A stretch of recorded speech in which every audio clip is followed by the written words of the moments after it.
Chord types, part 1. It's kind of a primer lesson. Chord shapes are a fantastic way to explore harmony on your fretboard, even if you never expect to use them in a live context or have any interest in playing chords on your bass. If you want to open up the fretboard and see it from a wider perspective, chord shapes are a fantastic way to start exploring that, especially when you start playing chord shapes through tunes in the real book.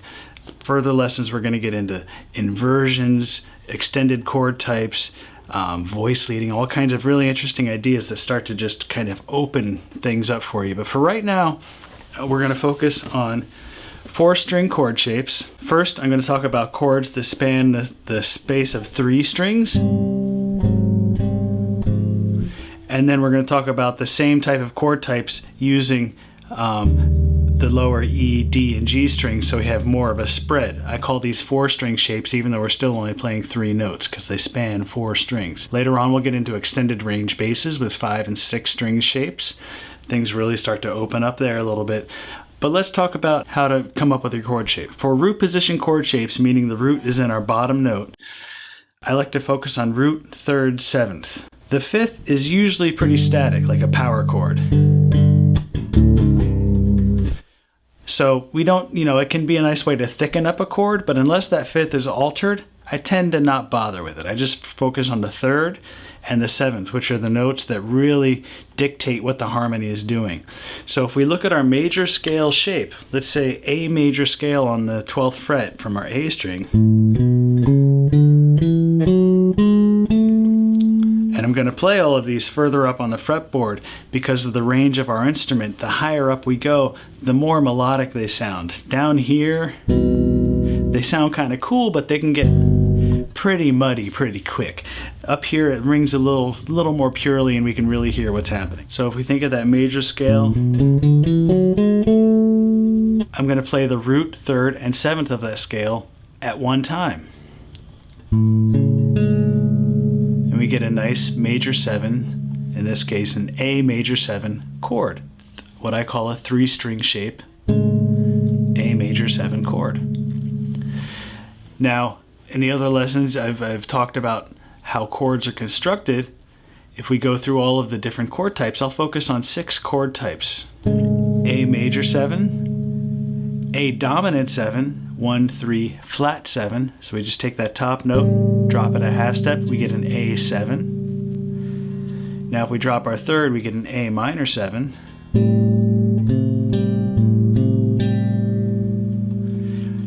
Now for an A minor 7 flat 5, now the 5 is altered. This is when I tend to focus on the 5, because if it's altered, that means it's a very important part of that sound.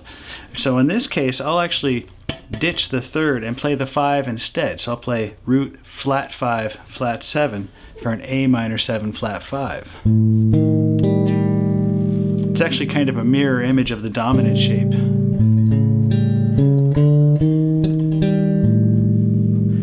So we've done major, dominant, minor, minor 7 flat 5, or half diminished. Let's talk about sus4 chords. You see those chords fairly often. 3-string shape is really easy. On a sus chord, if it's a sus4 chord, the chord symbol is basically telling us, don't focus on the 3rd, focus on the 4th. So it's 1, 4, and then flat 7. Mixolydian is this chord scale of choice for sus chords, sus4 chords. So that couldn't be easier on a 3-string shape. We can just play 1 fret, A, D, G. That is a 3-string shape for a sus chord. You can also play the 5th, and you're not playing the 4th at all. That'll still work. Last chord I want to focus on is diminished chords. Now, diminished chord in 4 parts has a root, flat 3rd, flat 5, and a double flatted 7, which makes it the same note. It's an enharmonic to the natural 6. So again, the 5th is altered, so I'll play that instead of the 3rd. So I'll have root, flat 5, and instead of that minor 7 flat 5 shape, we're just going to drop that minor 7 down one more half step. So we're playing A, E flat, and G flat. That is a 3-string shape for a diminished chord. 1 3-string shape for a diminished chord, I should say. So 3-string shapes to recap: major, dominant, minor, 3, minor 7 flat 5, diminished, and sus. Now let's move on to across 4 strings. This is important because especially if you're going to play through tunes, if you only know 3 string shapes, you're going to have to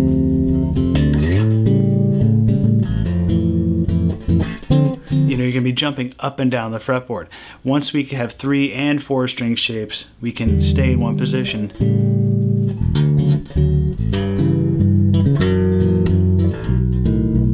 We don't have to move around quite as much. The way I choose to move from 3 string to 4 string, or 4 string to 5 string, or 6 string to 7 string, whatever it is the same at first. I simply take my 3-note voicing, I take that middle note, and I move it up an octave. So I'm still just going to play 3 notes.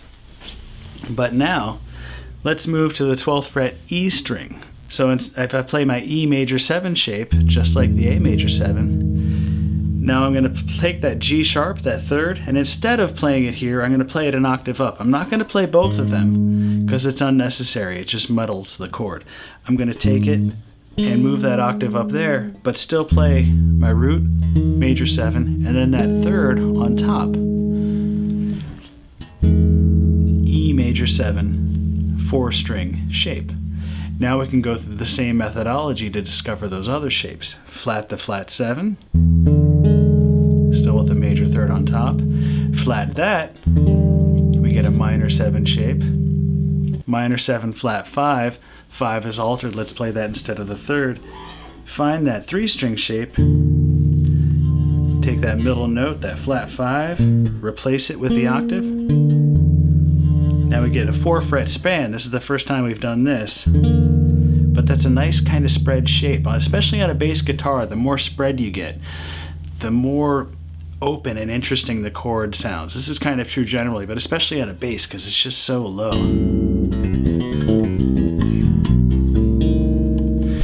Things open up when you get this, when you can spread the notes out a little bit. So major, dominant, minor, minor 7 flat 5. If we want to play sus, we can actually just take that flat 5 and move it down to the 4, and we're playing root, flat 7, 4, or 11 because it's an octave up. That is a nice shape for a sus chord. And then diminished. Again, find your diminished shape, 3-string shape,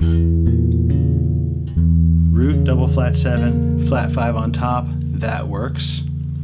Or if we so choose, we can just play this nice tight shape which has the flat 3 on top. Either one works. If that's a little too much of a spread for you, E, C sharp, B flat, we can just put the G on top, root 6, double flat 7 technically, and that minor 10 or minor 3 on top. Major, dominant, minor, diminished, minor 7 flat 5, sus. Take those one at a time. Don't try and memorize them all at once. Just take that major 7 shape.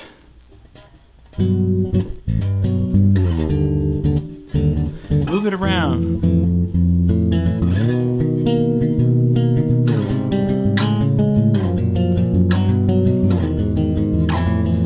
I'm just like kind of randomly moving it in different intervals, down a minor 3rd, up a half step, down a minor 3rd, up a half step. Just getting that shape in my head. Then explore the other shapes until you kind of see them, and then move to a tune in the real book using iReal Pro or some kind of play along, and very slowly work through the tunes. I would encourage you to initially start out of time. Don't even worry about playing in time. Just I'm looking at There Is No Greater Love right now, so I'll think B flat major 7. Okay, B flat 3rd, major 7, there's that. E flat 7, that's major with a flat 7. Where's my nearest E flat? There. Oh, but I can't hit 3 notes from there. I'll go down. Oh, there, yeah, the 4-string shape, dominant. Yeah, I remember now. You know, and kind of go through them like that. And then it really doesn't take that long before you can start to go through it in real time and pretend you're a guitar player.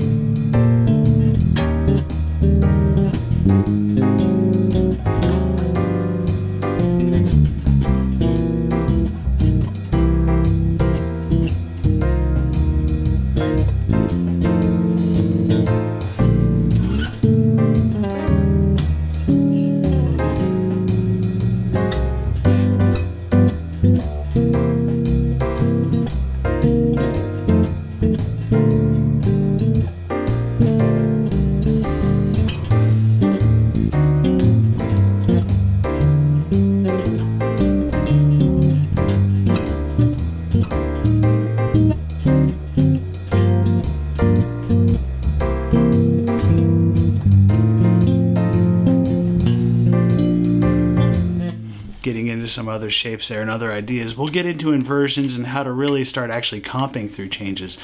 For me, that was the most fun I had practicing chord shapes, was just pretending I was a jazz guitar player and trying to even, maybe connect chords with a little walking line here and there. And I had so much fun with that, I actually wound up doing it for a while, and you really start to internalize the stuff, flip through different tunes, keep getting, throwing different changes at you. See a chord you don't know how to treat, figure it out, Google it, something. But for now, just get comfortable with those basic shapes, especially major, minor, dominant, minor 7 flat 5 if you can. And then as you get more comfortable, then introduce diminished and sus chords as well. And then join me for the next few lessons on inversions and voice leading chord shapes, and it'll just take you through changes in a whole new way. Thank you.